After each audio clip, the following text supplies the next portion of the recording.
WIFO FM in Jesup, Big Dog Country Radio, 105.5 FM. It is now time for the world-famous Butch and Bob Show here on WIFO. Brought to you by First Southern Bank, Van's Barbecue, Murphy Builder Supply, and O'Quinn & Associates. Hi, I'm Mandy Yeomans. And I'm Raymond Brown with First Southern Bank. As your locally owned community bank, we're here to help our community grow. Our customers are why we are here. You can tell we want your business. We offer all types of deposit products, personal and business. We have fast, efficient service, and yes, we have online banking too. I'm sure we have an account to fit your needs. Stop by or call us at 912-588-1010 and see how First Southern Bank can help you. We're FDIC Equal Housing Lender. When it comes to barbecue, Van's Barbecue in Jesup is the place to be. A small family-owned business located at 1876 on the Savannah Highway. Van's Barbecue has lunch and dinner specials. Stop by or call to make an order. The number to call, 427-3358. Van's Barbecue's new manager is Sarah Van. Van's Barbecue offers potato salad, coleslaw, baked beans, and don't forget their delicious mac and cheese. Also, check out their shrimp plates, the best in town. Yes, when it comes to barbecue, head to Van's Barbecue, locally owned and operated. Stop by and tell them the Big Dog sent you. Once again, the number to order, 427-3358. Since 1946, Murphy's Builder Supply has been serving the folks of Jesup, Wayne, and surrounding counties with quality products and knowledgeable service. Matter of fact, they feel they sell service first to make sure you get exactly what you need for your home improvement projects. And with each employee at Murphy's being there for 10 years or more, you know you're talking with someone with the experience to help you with building supplies, tools, paint, and all the things you need from a full-service hardware store. The best choice in home improvement is Murphy's Builder Supply, 156 Northeast Broad Street, Jesup.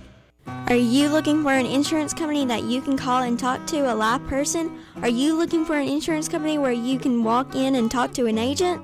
Are you looking for an insurance company that offers multiple companies so they can try and get you the best rate? If you said yes to any of these, then you need to call or come by O'Quinn & Associates Insurance Financial Services. We offer multiple companies so we can find the best fit for you. Give us a call at 385-1000 or stop by our office at 212 South Fair Street right here in Jesup. The following is an exclusive presentation of Jesup Broadcasting, the sports leader in Southeast Georgia. World famous. The world famous Butch and Bob Show. World-famous Butch and Bob Show right here on WIFO, 105.5 FM in Jesup. The time now is 8 o'clock. And, Bob, we're just waiting for a phone call from Congressman Betty Carter, and it looks wild and woolly down there at the border. The way the USA-Mexican border is just, man, something else. There he is. There he is. Well, Bob, I'm going to put you right straight on the air with him, okay? Sounds good. Here we go. Go ahead, Bob. And once again, you're tuned to the World Famous Butch and Bob Show. On the phone with us is Congressman Buddy Carter. Buddy, appreciate you coming in. Again, the Title 42 expired at midnight last night. You've been on the show many times talking about the craziness down at the border. It's getting crazier as the day and hours pass. But just want to get your thoughts on what's taking place after midnight last night. Well, unfortunately, this administration has no plan. They have no plan as to what to do. And, you know, there are people who have been sitting at that border waiting for this time, waiting for the Title 42 to expire so that they could come across the border. And that's why yesterday we passed the Secure Our Border Act, H.R. 2. As I've explained to you before, the majority party gets the first 10 bill numbers, H.R. 1 through 10. And it represents the priorities of that party. H.R. 1 for us was lowering energy costs. That is one of our primary priorities. H.R. 2 is Secure the Border Act. That's what we passed yesterday. And what it's going to do is to start the construction again of the wall. It's going to call for more drones, more technology to be used down there. It's going to call for more Customs and Border Patrol agents down there, and to also pay them, give them raises and to pay them overtime pay that they deserve that they haven't been getting. It's also going to make sure and end the catch and release program. So we've got a plan, and we've submitted a plan to deal with this, but this administration has no plan whatsoever. Now, they say that they're going to send some troops down there as a temporary measure, but what happens after those troops leave? I mean, that's only a temporary fix to it. What we're proposing is going to be a fix to the border. We've got to secure that border. Buddy, who makes the rules? I mean, I wasn't watching much, but I saw a family from Venezuela. It was grandmother, her daughter, and her daughter's daughter, and I think her husband, the mother and father were transported back to Venezuela, but they let the daughter and the young daughter cross over. So who decides all this? We keep hearing about families being separated. Who makes the rules? Well, those rules and regulations are, of course, come from the administration and from Congress. They're a combination of both. But the problem is that when people come across there illegally, then they're given a court date. Well, 90% of them don't show up to that court date. And I might add, those court dates are years from now. They may be 2 years from now before someone is supposed to show up in court. They never show up anyway, and then they lose track of them. So they're in, we've had over 5 million illegal immigrants cross that border since this administration took office. And we've had over 1 million gotaways. That is, people who just got away. We don't have any kind of documentation on them whatsoever. And it's bad enough with the people, and the scenario that you described there is what, people, they will appeal and say, well, we want our family over here with us. And I get it, and we want to keep families together. It's always made out that, the Republican Party wants to separate and snatch a baby out. I think people realize that. But at the same time, if we allow everyone and their family to come across there, then we're going to have even more of a problem than what we've got right now. On the phone with us is Congressman Buddy Carter. Buddy, how many times have you been down to the border since you've been in Congress?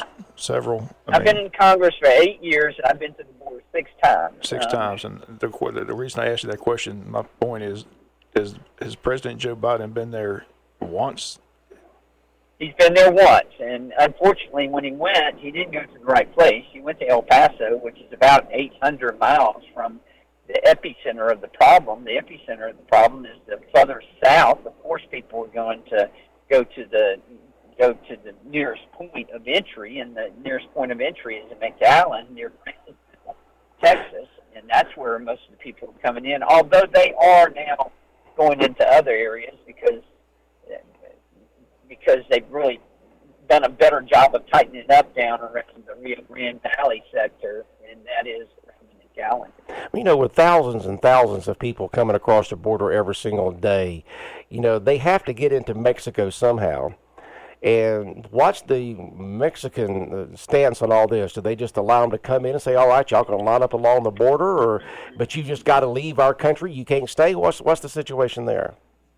Well, Butch, that's a good point, because that is one of the things that we have tried to work on, is to appeal to the Mexican government that you've got to stop them. A lot of these people are coming from south of Mexico, from Honduras and Venezuela and other countries down there. And what we've said is that, we've worked with the Mexican government to say, look, you've got to stop them from coming across your border before they come across our border. And that's the type of work that we've got to do with that government in order to get them to work with us. But, one thing that I want to point out, and I think is extremely important, we're emphasizing right now the illegal immigrants that are coming across that border, but let's not forget about the drugs. The drugs that are coming across that border, particularly fentanyl. And that problem that is killing 200 people every day, we're losing as a result of fentanyl poisoning. If we had a plane crash that killed 200 people yesterday, there wouldn't be any planes flying right now, because we would stop them all to figure out what happened, what went wrong, and how can we correct it. Yet we lose 200 people every day to fentanyl poisoning, and this administration does nothing whatsoever. We always say here on the Butch and Bob Show, it's always about the money. And then, there's been reports that the cartels really control the border, especially on the Mexico side of the border. And that in order for these folks to go through cartel land to get up close to the river, they have to pay a certain amount. And there's organizations out there that get money from these families, from these people, and, of course, from the drug dealers and stuff, and say, all right, pay us, and we'll get you set up where you can go across the border. Is that still happening? Is that going on? It is still happening. It is still going on. In fact, you could make the argument that the border is secure. Excuse me. Unfortunately, it's being secured by the cartel. because we're told that if you're coming across that border, and if you don't pay the cartel, they'll kill you. I mean, that's the truth of it. And they're so well organized, these cartels. They have color-coded wristbands. I know I've told y'all about this before. They have color-coded wristbands to indicate whether someone has paid them in full or whether they still owe them. They have color-coded wristbands to tell them how many times, how many attempts that they can make to get across the border. You can pay for up to 3 attempts. It's just it's a business, and it's a very... You know, as the president, no matter if it's Biden or Trump or Obama before that or Bush, they're the commander in chief. They're supposed to protect our country, as to be the leader for the protection of our country. And it just seems like for years and years and years that hasn't been done. We've had thousands upon thousands of people cross over that border every single year for a long time, and I just don't understand how these commander in chiefs can just say, well, just put their hand in the sand and say, we're not going to do anything. And then the Congress doesn't back them up. And then, of course, then you've got folks along the border who don't pay attention to the laws that are already passed by former Congresses to protect the borders. So, what can be done? I mean, this has been going on. I remember us talking with your predecessor, Jack Kingston, about this years and years ago, and it's still going on. What can be done? Well, that's a good point. It's always the blame game. Everybody pointing fingers. And if you talk to the Democrats now on the other side of the aisle, my colleagues on the other side of the aisle, they will tell you that, well, it's really the problem is our immigration system, and it needs to be fixed. And they're right. It does need to be fixed. I acknowledge that. We need to have comprehensive immigration reform. I don't question that. But the point that we have made in the Republican Party is before we do anything, we've got to secure that border. We've got to stop people from coming across. Yes, we want to talk about immigration reform. We want to talk about, and I get so frustrated because we are the most generous country in the world. We take over 1 million people into this country every year. Over 1 million people we allow to come into this country every year. They come in the right way. They follow the process, and yet we're a bad nation because we're trying to secure our border.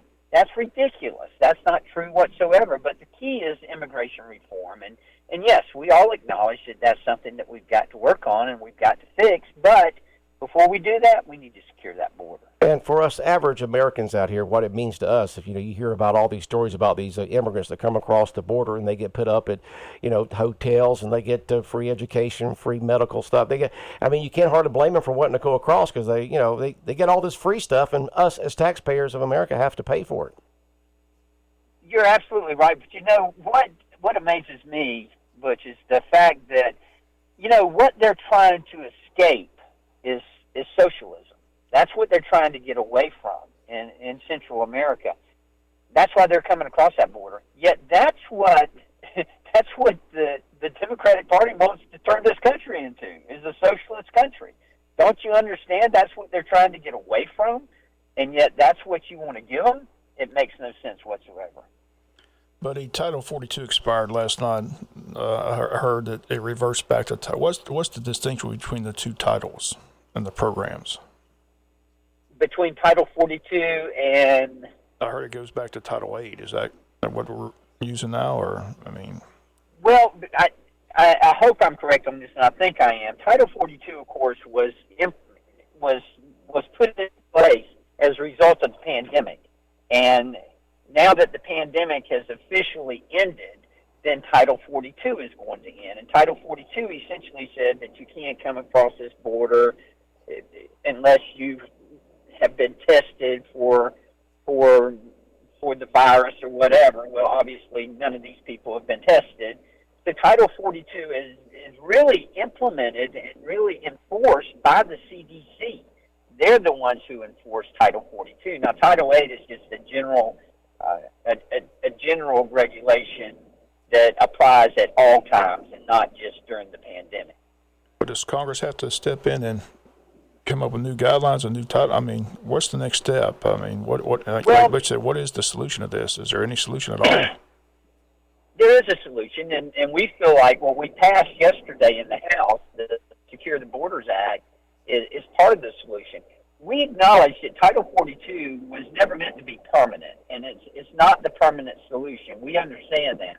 However, what's so frustrating is that the administration doesn't have any plan whatsoever to combat what's going to happen here with all these people coming across after Title 42 expires. You can expect it now. You can expect it today, this weekend, and in the coming weeks, that we'll have an influx of even more people coming across that border. You know, you see all kinds of Republican senators and congressmen down there watching the situation today. Do you know any of your colleagues from across the aisle, whether it's there in the House or even the Senate, that's down there keeping an eye on it, other than the ones from Texas, Arizona? Yes. Other than the ones from Texas and Arizona, I don't know the answer to that, but I do know that the Democratic congressmen and congresspeople who represent the border are very concerned about it. Henry Cuellar, a good friend, who is a Democrat who unfortunately was targeted by his party and tried to defeat him, but fortunately he won, and he should have, and he deserves it. He's a great congressperson. But at the same time, he is very concerned. He's been very outspoken that this administration is not doing what they need to be doing to address this situation. What can the state officials in each one of these states, and what can the local officials in each one of these counties that border the Mexican border, what can they do to try to help stop it, since they're not getting the help from the feds that they'd like? Well, that's a great point, too, because Texas has actually stepped up, and Governor Greg Abbott, the state of Texas, they've actually said, look, the federal government obviously isn't going to do this, so we're going to do it ourselves.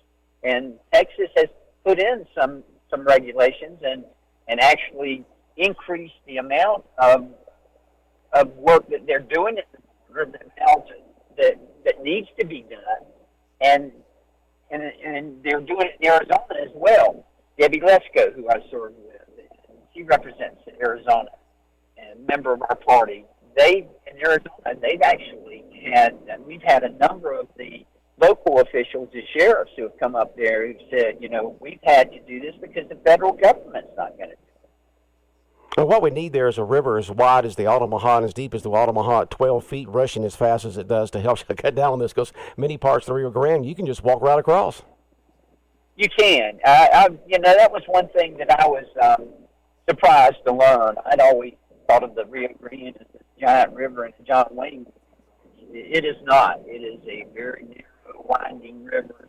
At some points, it's just knee-deep that you can just walk across. So it's a challenge. It's a challenge. There's no question about it. But at least we've got to use a combination of different things, including a wall, including technology, and including boots on the ground. Again, on the phone with us, Buddy Carter. Again, the presidential race, is on the horizon. How big of an issue do you think this will be in the presidential race? All the cameras down there are always getting all the focus now, but when the cameras leave, do you think this will be the big issue, or how big of an issue will it be? It will be one of the big issues. I think the biggest issue will be the economy. I think people are still hurting out there, and people are still stinging from the increase in gasoline prices, the inflation, and everything that has happened with our economy, which I would submit is self-inflicted. I think day one, this administration declared war on fossil fuels, resulting in an increase in gasoline prices, resulting in an increase in inflation, resulting in an increase in interest rates, and resulting in the mess that we've got now in our economy. And I think that's going to be the biggest issue, but I do think that the border will be one of the big issues as well. As I mentioned, the presidential race, and it seems like the Republican Party's split. You got the diehard Trump people support him, but you got other people thinking that there's no way they can win a national race with him. So how do you see that playing out? Is DeSantis really going to get in, or what's he waiting on, and where's this going to go? Well, he has said from day one that he's not going to do anything until after the Florida legislature is out of session. So he's kind of gotten a little bit of cover there, but at the same time, I do think he's going to get in. We still got a long ways to go. It's still early. If you will remember back to 4 years ago, it was not until late summer of of the year before that we really saw the field shape up to what it ended up being. So we still got a little bit of time, but at this point, it certainly looks like, I read an article yesterday that was talking about no matter whether it's good or bad, it's helping Donald Trump. So, do you think that right now go ahead? Well, I was just going to say he still looks strong at this point. Do you think that this Robert Kennedy Jr. is going to pose any threat to President Biden when it comes to nomination for the Democratic Party? I don't know that he will. I think that that President Biden, if he does stay in it, if he does decide to continue to run, that he will get the nomination in the Democratic Party. Although there are quite a few people who, just feel like his age and everything else, that they need another candidate, but I just don't see that happening. It seems like you have leaders in the Republican Party who really don't want Trump to be the nominee. You got some leaders in the Democratic Party for a lot of reasons that doesn't want Biden to be the nominee, but they don't know what to do because they have the biggest numbers. I mean, do you hear that in the hallways there at the Capitol? Well, we do, and if you had to say who's going to be the candidates right now, it looks like it's going to be a rematch of Donald Trump and Joe Biden. But, as I said earlier, we still got a ways to go. It's still early. Trump still has a lot of legal situations. Do you think any of that's going to have any effect on him at all? That just continues to solidify his base. What do you think? Well, it continues to solidify his base, and that's the concern we have, or concern I have, because and look, I've always said I think that Donald Trump was great on policy. I loved his policy. I think it's right on policy, wrong on tone, but at the same time, his policies were, our economy was humming. I mean, if you think back 4 years ago, we were energy dominant, and not just energy independent, but energy dominant. We were exporting energy. So, I love this president, the former president's policies, and he is obviously a very alienating figure. I mean, there are people who love or hate him, and I get that, I understand that. But what we have to remember is that, at the end of the day, it's about policies, and I just think he's right on policy. Buddy, going back to Biden, the polls show that most Democrats don't want him in because of his age, and a lot of people around the country don't even believe he's running the country. I'm just curious, what's the discussion up in Washington through the hallways among your Democratic colleagues? Do they believe he's running it, or do they think somebody else is pulling the strings behind the scenes? Well, that's probably the most frequent question that I get when I'm out in the district. Who is calling the shots? Because we know that Joe Biden is not calling the shots, and then Kamala Harris is not calling the shots. Those two teams don't even get along. So who is it? Who is it in the White House who is calling those shots? And a lot of people believe it's, some of the administrators left over from the Obama administration. And that may be the case. But I will tell you that, the biggest concern that I have right now, and this is not just something, and it's not just Democrat versus Republican, but we in Congress, the legislative branch, is just we have conceded too much authority to the executive branch. It's almost as if we have a monarchy anymore, where we have just one person making all the decisions. I mean, this president is essentially running the country by executive orders, and Donald Trump did the same thing. He didn't have nearly as many as this president has, but he had quite a few. And that's something that I think we need to address, Republicans and Democrats, in the legislative branch in Congress, and take back the authority of Congress the way that our forefathers intended for this country to be run. Can any of that be, those executive orders be challenged in court to be able to stop? I know you hear that ever so often, but not very often. Yes, they can, and they are. One example is the forgiveness of the student loans. Now, if I could, I'd just like to point out two of them. One is the forgiveness of the student loans. I do not believe, and the Supreme Court is going to rule on this, that the president has the authority to do that. Now, he also forgave people who had marijuana convictions. I don't agree with that, but I do agree that the president had that right to do that. So I think that'll be upheld. But I don't think that the Supreme Court will uphold his right, or the executive branch's right, to forgive student loans, because that is a legislative function and not an executive function. What's going to happen today between the congressional leaders and the White House when it comes to the debt ceiling? Well, it was delayed. It's delayed until next week. And you know, at first it upset me when I first heard it. I said, "Oh my goodness, here we go." But I've been assured that it's not necessarily a bad delay. I believe the president is coming around, and I believe he is going to end up negotiating. And that's a good thing, because Senator Biden negotiated, Vice President Biden negotiated. Why won't President Biden negotiate? And I think he will. They're already talking about a few things and trying to work out some of the things that were presented through the legislation that we passed in the Limit, Save, and Grow bill. So I'm optimistic. We're going to get this done. We're not going to default. We're going to keep the full faith and credit of our country going. I was here the other day that we are $7 trillion in debt to countries from around the world. Isn't that amazing? The most powerful country on the face of the earth is in debt, $7 trillion to countries from around the world. We've had to borrow money to pay our debts. It is. When you think about $32.5 trillion in debt, every person, even the baby who was born just a few minutes ago, was born with $90,000 of debt. You and I and everyone in this country, $90,000 in debt, regardless of what your age is, regardless of where you live. $90,000. Gee, I guess the $7 trillion was just the interest on it. Well, it is just the interest on that debt, but you know, I'm careful the way that I articulate this, but we're not the only country with debt. No, a lot of countries do have debt. China, they do. But the key is that if we can just get it under control, but we can't keep adding to it, and we've got to chip away at it and get some of this under control. Yeah, one of these days we're going to have to pay the piper, and just hopefully they can, the rational heads can come up with a good plan to not have so much debt and stop it from growing. Bob, any other questions for Congressman? That's why. Do what now? Go ahead. We got to get to the most important story of the week. Oh, jeez, what's that, Bob? The Georgia Bulldogs have turned down the invitation to the White House. I mean, your thoughts on that? They say it's scheduling conflict, but your thoughts on that? I know you were hoping they were going to be up there at the White House.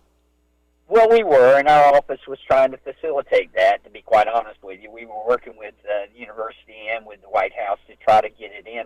The problem is they waited too late. Exactly. I mean, these guys have already gone through the draft. They're out of Athens now.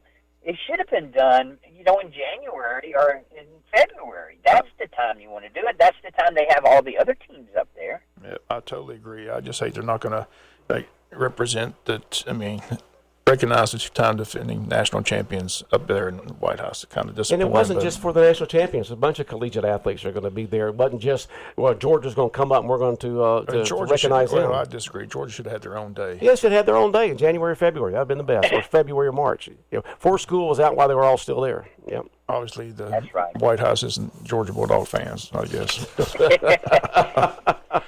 But you don't hear "Go Dogs" very often in the White House. You don't. Come on, buddy. You gotta help out. Next time you see President Biden, bring him a "Go Dog" plaque so he can hang up there in the Oval Office. All right.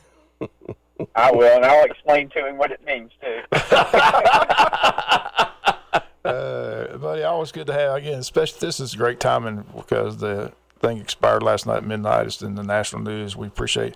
Like I said, you warned us about this years ago, talking about your trips to the border, how bad it is down there. But like I said, the one thing that's really sad is to see how the drug cartel is just pretty much controlling everything down there. And I don't know how you deal with that, but that seems to be the common theme, that they're running it, like you said, they get their armed bands and everything, and that people have to pay them to get across. So it's kind of sad what's going on down there. It is. It's very sad, and these people are risking their lives, and you hear all the stories about the abuse that's going on there, and it's just horrible. Yeah. Well, have a happy Mother's Day, and enjoy the weekend. Okay, y'all as well. Take care. All right. Congressman Buddy Carter here on the world-famous Butch and Bob Show right here on WIFO 105.5 FM in Jesup, Big Dog Country Radio. As we continue on with the world-famous Butch and Bob Show, about to wrap up here, Bob. Anything exciting going on the weekend you're keeping an eye on? Well, I need my Golden State Warriors to force a Game 7 tonight. I know that. That's one thing I need. But it was fun watching recreation. I got the chance to go to direct field last night. Spick does a great job. His staff fields were packed. Nice championship games at most of the fields and some exciting games. A lot of those games were one-run ball games last night. So it was a nice way to wind up the regular season. Got some more championship games Monday, and spring football will kick in again. I think they got the day off, but they'll be back off next week in the spring game. Looking forward to that a week from tonight at JC Stadium at 7:30. So looking forward to that. Yep. And I heard it was J. Bo Shaw's anniversary, so happy anniversary to Coach J. Bo Shaw. Yep. Happy anniversary. His wife text that in to wish her husband, a happy anniversary. Yeah. We wish him happy anniversary. Happy anniversary and to happy the Shaws. Mother's Day to all the mothers out there. And I said it's Mother's Day weekend. Don't forget Mother's your mother. Day weekend. Yeah. One weekend you better not forget your mom. Amen. Or wife. Wouldn't be prudent. All right, anything else going on, Bob? No, that's it. That's it. All right, have a good weekend. All right, the world-famous Butch and Bob Show right here on WIFO 105.5 FM in Jesup. And it's brought to you by First Southern Bank, Van's Barbecue, Murphy Builder Supply, and O'Quinn & Associates.